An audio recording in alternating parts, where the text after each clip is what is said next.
Gloire au Père, gloire au Fils, gloire au Saint-Esprit. Telle est l'expression des cœurs qui te connaissent en lui et qui t'aiment. Telle est l'expression, ô Dieu, qui monte du tréfonds de nos cœurs, parce que tu en es digne. Nous te remercions encore une fois, parce que, ô Dieu, tu entres avec nous dans une nouvelle journée. Une journée faite en sur mesure. Chaque jour qui passe, nous comprenons pourquoi le psalmiste a eu à dire que c'est ici la journée que l'Éternel a faite, qu'il soit pour nous un sujet d'allégresse et de joie. Oui, Seigneur, jour après jour, tu nous tiens par la main, tu nous ouvres les yeux, tu nous guides, tu nous soutiens, tu nous réconfortes, tu essuies nos larmes, tu calmes nos douleurs, tu penses nos blessures. Oh Dieu, qu'est-ce que tu ne fais pas pour ton peuple? Merci Seigneur. Reçois, oh Dieu, des mots de louange et d'action de grâce que nous te présentons. Reçois, ô Dieu, l'expression de nos cœurs reconnaissants. Et Papa, à cause de Jésus-Christ, sois apaisé envers nous. N'entre pas en jugement avec nous à cause de notre indignité, qu'au contraire, pardonne-nous en Christ.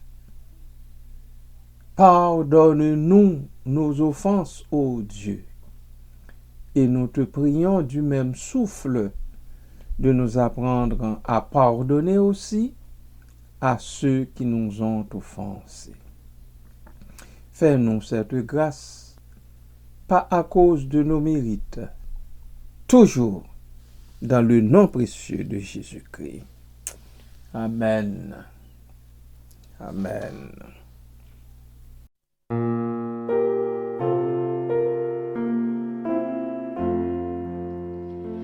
Saisis ma main craintive et conduis-moi.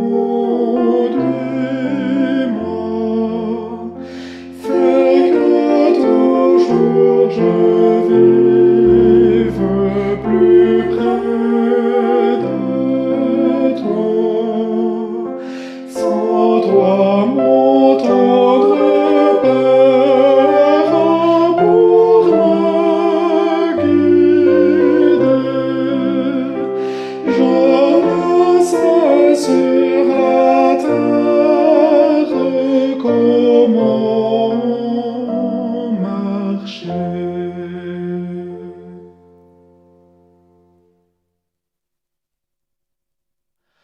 Que ta main me dispense joie ou douleur,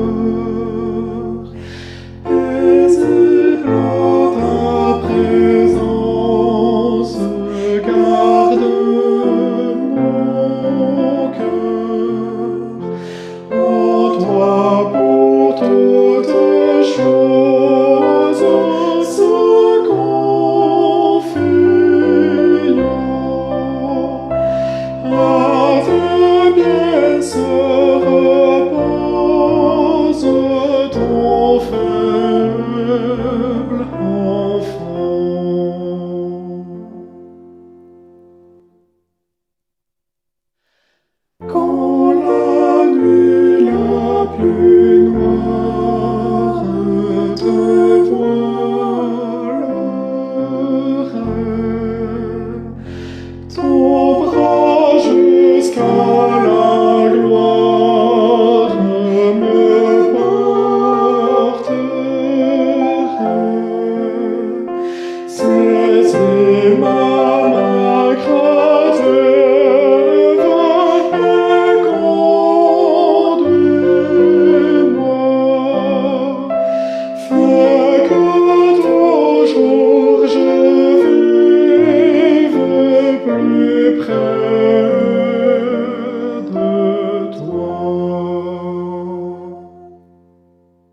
de Dieu, bonjour dans sa paix, sa grâce, soyez richement bénis en cette nouvelle journée, de grande bénédiction de la part du Seigneur, notre Dieu. Colossiens chapitre 4, versets 2 à 6. Colossiens chapitre 4, versets 2 à 6. Il s'agit ici de la persévérance dans la prière et aussi d'avoir la sagesse qu'il faut dans nos paroles. Persévérer dans la prière, dit l'apôtre. Veillez-y avec action de grâce. Priez en même temps pour nous, afin que Dieu nous ouvre une porte pour la parole, en sorte que je puisse annoncer le mystère de Christ, pour lequel je suis dans les chaînes, et le faire connaître comme je dois en parler.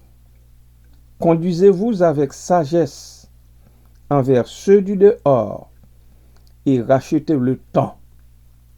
Que votre parole soit toujours accompagnée de grâce, assaisonnée de sel, afin que vous sachiez comment il faut répondre à chacun. Afin que vous sachiez comment il faut répondre à chacun.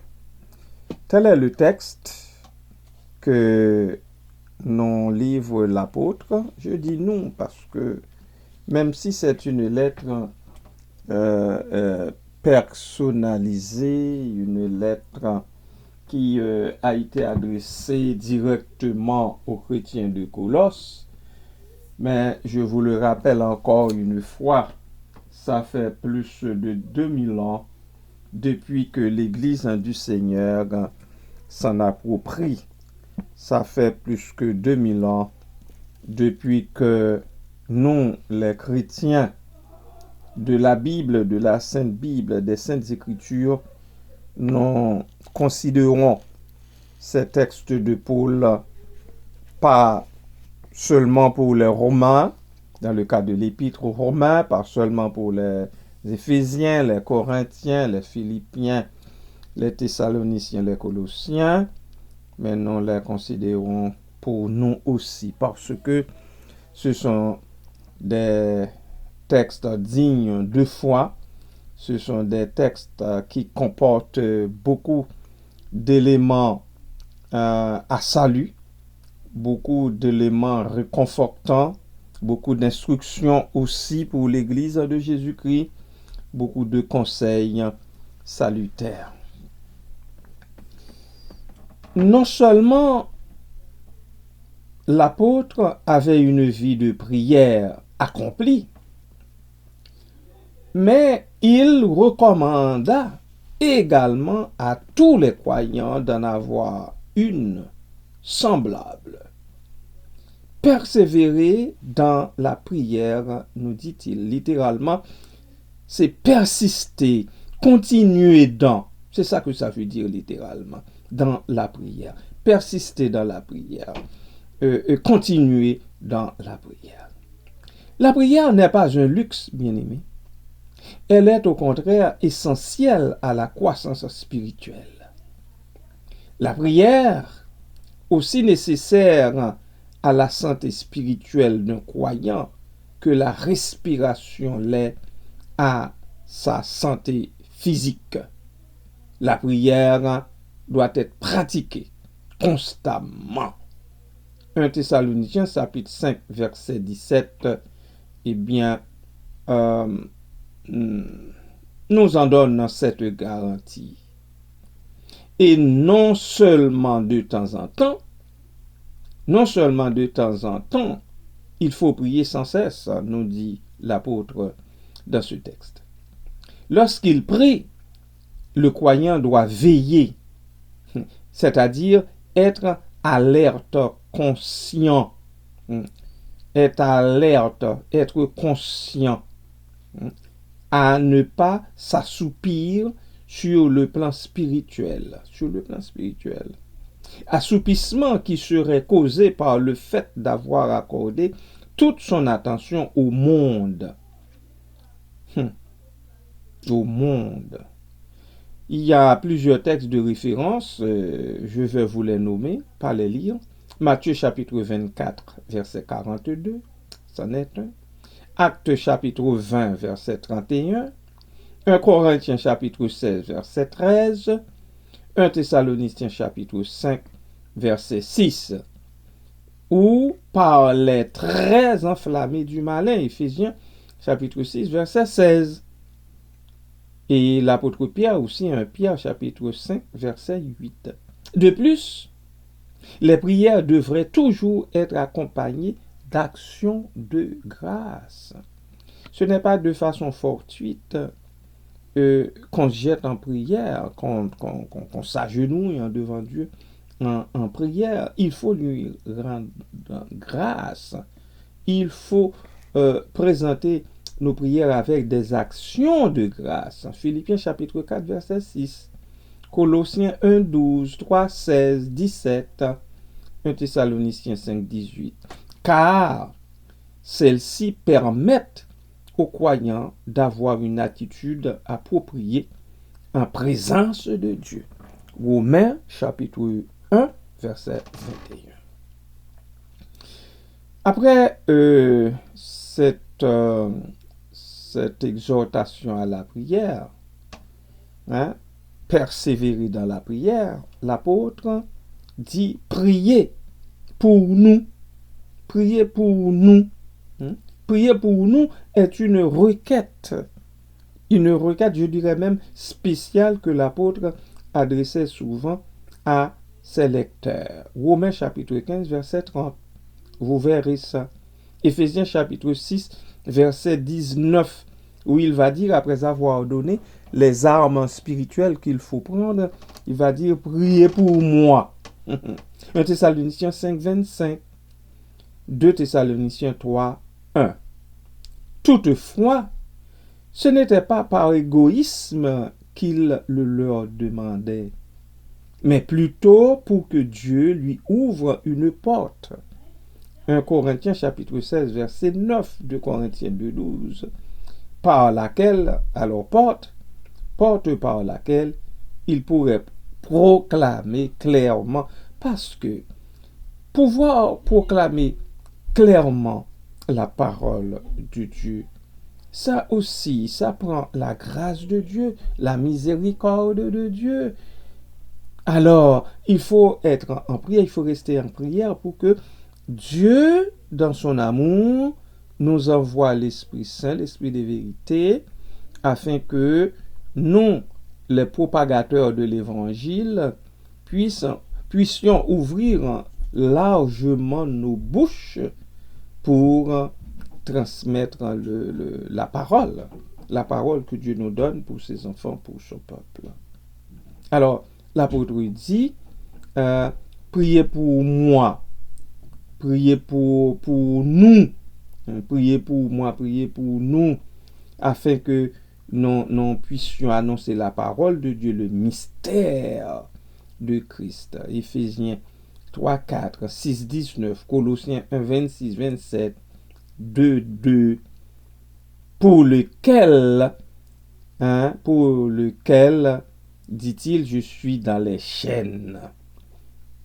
Philippiens 1, 7, nous en parle, 13, 14, 16, Colossiens 4, 18, Philémon 1, 9, 10, 13. Il désirait non seulement avoir des occasions de prêcher, mais aussi de pouvoir le faire clairement. Amen. Clairement. Nous aussi, qui nous donnons pour tâche de prêcher l'évangile, ou bien sûr qui Dieu jette son dévolu, il nous fait la grâce de prêcher l'évangile d'une façon ou d'une autre. Nous devons tout le temps rester sur nos genoux pour lui demander de nous permettre d'annoncer l'évangile clairement et le faire connaître comme je dois en parler, dit-il, comme nous devons en parler, vous et moi. Alors, priez pour nous, nous dit l'apôtre, priez pour nous. Priez pour nous, priez pour nous. N'oubliez pas de prier pour nous. Les versets 5 et 6, eh bien, il y a là le perfectionnement en Christ. Le perfectionnement en Christ qui ne comprend pas seulement la vie privée ou de prière d'un croyant, mais aussi sa vie publique.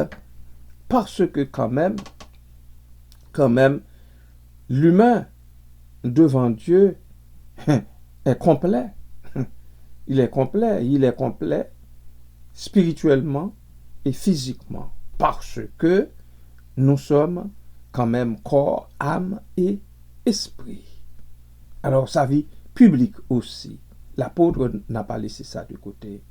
Afin de perfectionner cette dimension de la vie en Christ, Paul affirme qu'il fallait se conduire avec sagesse. Avec sagesse, Sophia. Avec sagesse. On trouve ça 1,19, 28 et 3,16 également. La sagesse qui vient de Dieu et non celle des hommes. La sagesse qui est Dieu même et non la sagesse dont parlent des hommes et des femmes de tous bords. L'apôtre nous dit avec sagesse. Cette sagesse vient de Dieu et non des hommes. Enfin, Jacques chapitre 3, verset 13-17 nous en parle. La sagesse, c'est pas envers nous autres, c'est pas entre nous, c'est pas pour les gens de l'intérieur, pour les brebis qui sont à l'intérieur de la bergerie, mais pour ceux du dehors. Il a précisé pour ceux du dehors, c'est-à-dire ceux qui n'appartiennent pas à la famille des croyants. Ceux du dehors. En outre, les lecteurs de la présente épître devaient racheter le temps. Tout comme vous et moi, eh bien, il nous est recommandé de racheter ce temps, tandis que les jours sont mauvais. Ils devaient être prêts, les chrétiens de Colosse, à proclamer Christ, tout comme nous aussi, nous tenons prêts à proclamer Christ en toute occasion, favorable ou non, selon 2 Timothée chapitre 4, verset 2. Que l'occasion soit favorable, vous et moi, nous tenons de proclamer Christ. L'occasion est défavorable, nous devons nous tenir prêts encore à proclamer Christ, le Seigneur. En plus, leur parole, logos, discours, notre parole, notre conversation, eh bien, doit être toujours accompagnée de sel. Littéralement, c'est dans la grâce. Dans la grâce. Notre parole doit être une parole gracieuse, une parole agréable à entendre, pas une parole qui repousse, une parole qui donne de la démangeaison, une parole qui fait mal aux oreilles, mais une parole plutôt qui attire, une parole qui invite les gens à tendre leurs oreilles pour écouter plus encore, plus en profondeur ce que les serviteurs, les servantes de Dieu sont en train de dire. Une parole dans la grâce, accompagnée de sel, mais quand même assaisonnée de sel, pure et pénétrante, que cela veut dire, pure et pénétrante, une parole qui a de la saveur, une parole qui goûte bon, pas une parole purifiée par le sel.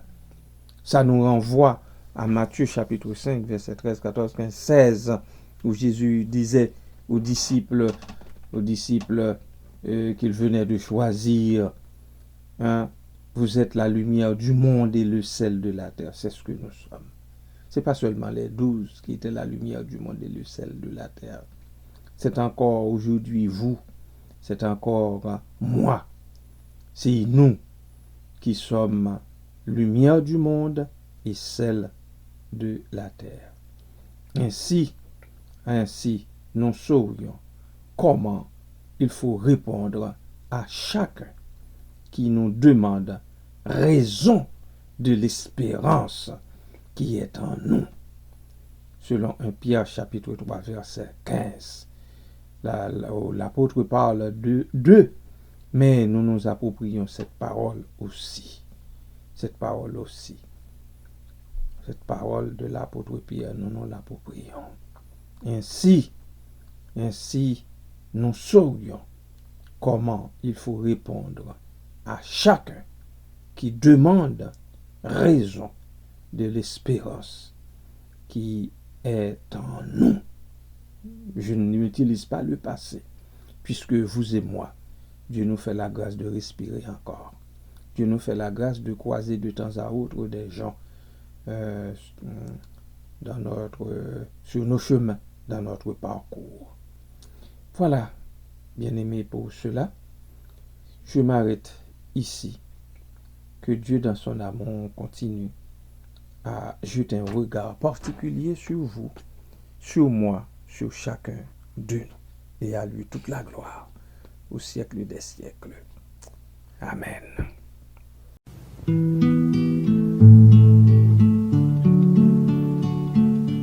C'est Jésus quand je chancelle selon mon chemin,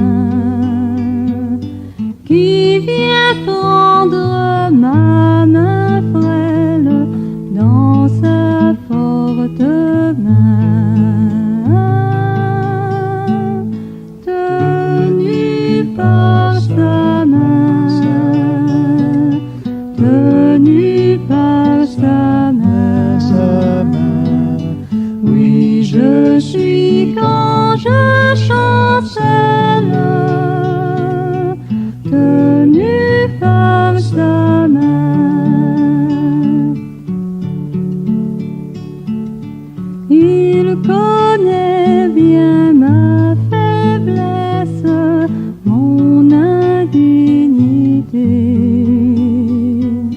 mais il me bénit sans cesse, grande est sa bonté, grande est sa bonté, grande est sa bonté, il supplie à ma faiblesse, grande est sa bonté.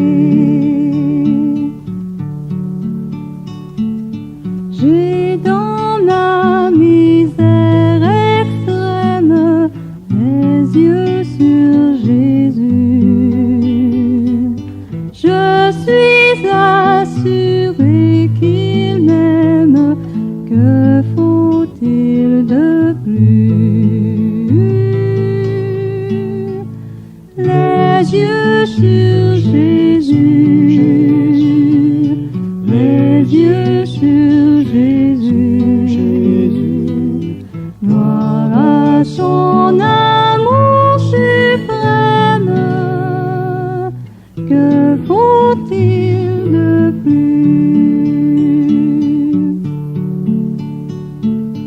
Ton sang sur la croix bénie a coulé pour moi, et je ne me glorifie qu'en toi, divin roi. Oui, ce n'est qu'en toi, oui, ce n'est qu'en toi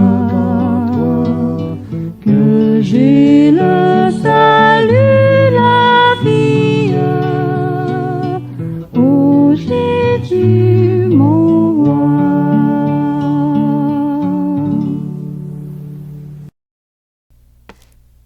Tendre Père, nous sommes revenus à toi, fléchissant les genoux devant ta majesté bénie, pour te demander pardon de nos fautes, de nos iniquités.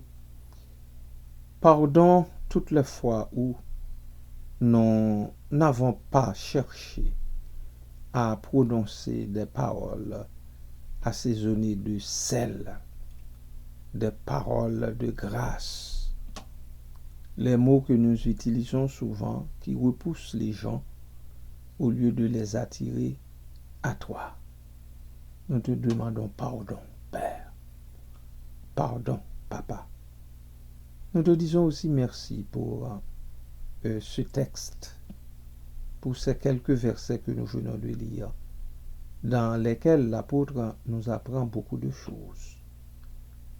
Je te demande, ô Dieu, de nous aider tous à prendre ces mots pour nous-mêmes et à les appliquer dans notre vie de chaque jour. Fais-nous cette grâce, ô Dieu d'amour, Dieu de paix, Dieu de miséricorde et de compassion. Merci Père, merci Papa, merci Seigneur. Que nous nous maintenions, Seigneur, en cette ligne, cette chaîne, que nous ne la brisions pas, cette chaîne, Seigneur, laquelle consiste à te prier les uns pour les autres. Merci Père, merci Papa pour cela. Merci Père, merci infiniment. Merci Papa, merci Père. Que nous ayons toujours un mot, une pensée pour les autres frères et sœurs dans la foi. Celles qui vivent leur foi dans la clandestinité à cause de ces tortionnaires qui dirigent les pays dans lesquels ils vivent. Nous nous souvenons des chrétiens qui sont au Soudan, Seigneur, qui sont, Seigneur, en Afghanistan, en Inde, au Kosovo, Seigneur, un peu partout dans ces pays, ces chrétiens qui vivent à Bagdad, Seigneur, en Irak, en Iran, où, oh Dieu, les gens n'ont pas la même possibilité que nous avons ici en Occident d'ouvrir grandement notre bouche, que nous soyons dans l'autobus ou bien sur le quai du métro pour parler de toi, où les gens n'ont pas la possibilité d'ouvrir les portes d'un édifice pour prêcher l'évangile de la grâce. Papa, je les remets entre tes mains. Sois ça fait que soutiens-les dans leur foi. Fais leur miséricorde, oh Dieu. Merci Papa. Merci Père. Je te prie pour les bien-aimés qui sont éprouvés dans leur vie, oh Dieu. Oh Papa, ma sœur Myrène Beauzieux, encore une fois,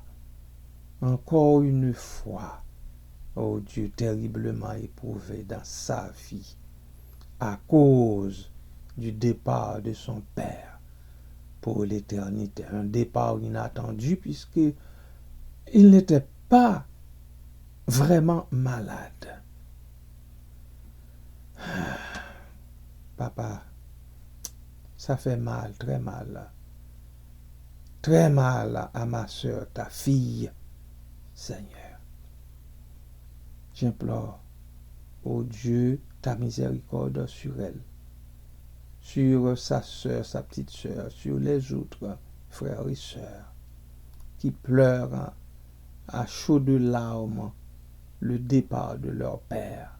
Après la maman, maintenant c'est le papa.